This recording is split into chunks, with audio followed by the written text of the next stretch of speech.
Life truth ఏంటంటే చాలామంది మహిళలు తొందరగా ఎమోషన్ అవుతారు.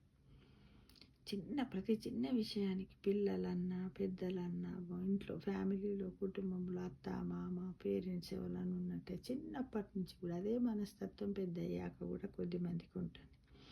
కాబట్టి మనం ఒకటే అనుకోవాలి, ఏంటిది, మనం బాగుపడాలన్నా, బాధపడాలన్నా మన ఆలోచనలే మూలం.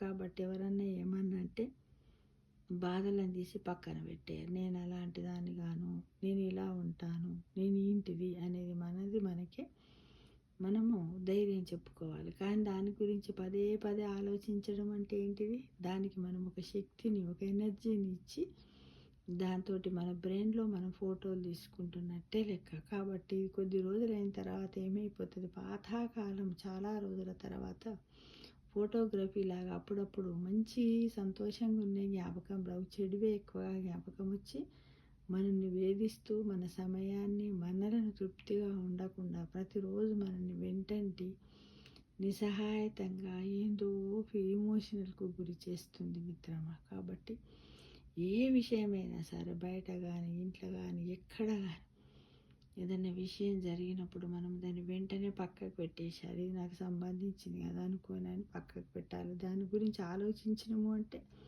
ఆకలి అయినప్పుడు ఆహారాన్ని ఎలా తీసుకుంటున్నామో దానికి కూడా ఒక శక్తిని ఇచ్చినట్టే. కాబట్టి దాన్ని మనం స్టోర్ చేసుకున్న కిందికి లెక్క అవుతుంది. కాబట్టి అలా స్టోర్ చేసుకోవద్దు. మహిళలందరూ కూడా ఎంతో మనోధైర్యం, పురుషుల కంటే మహిళలే ధైర్యవంతులు. మానసిక ఉల్లాసం కూడా ఎక్కువగానే ఉంటుంది, మానసిక స్థైర్యం ఎక్కువగానే ఉంటుంది, ఏదంటే అది చేయగలరు. కాబట్టి ప్రతిదానికి వీళ్ళు నన్ను అయ్యో పలకరిస్తలేరు, నాకు జబ్బు వచ్చింది, బాగున్నావా అంటలేరు, ఎట్లా ఏం ఆలోచించద్దు. వాళ్ళు అనవలసిన అవసరం ఏమున్నది.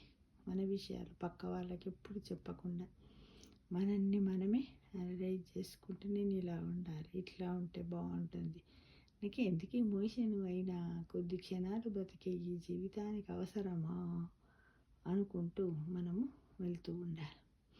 ఉదాహరణకు మనం ఒక మంచి బండి కొనుక్కుంటాం, రోడ్డు మీద పోతూ ఉంటాం, అక్కడ అన్ని ముళ్ళు ఉంటాయి, స్పీడ్ బ్రేకర్స్ ఉంటే మనని వాటిని పక్కన పెట్టి ఎట్లా పోతామో అలానే మనము మనకున్న వచ్చి ఈ చెడు ఆలోచనలు, ఎమోషన్స్ని కూడా పక్కకు పెట్టి వెళ్ళిపోవాలి. ఒకవేళ అట్లనే వెళ్ళిపోయినామనుకో మనం మన బండి ఖరాబ్ అయిపోతుంది కదా, యాక్సిడెంట్ అవుతుంది, ముళ్ళు గుచ్చుకుంటాయి, ఇవన్నీ బండికి. అలానే మన బ్రెయిన్ కూడా అలానే ఉంటుంది. కాబట్టి ఎలాంటి విషయాలను మనం పట్టించుకోవద్దు.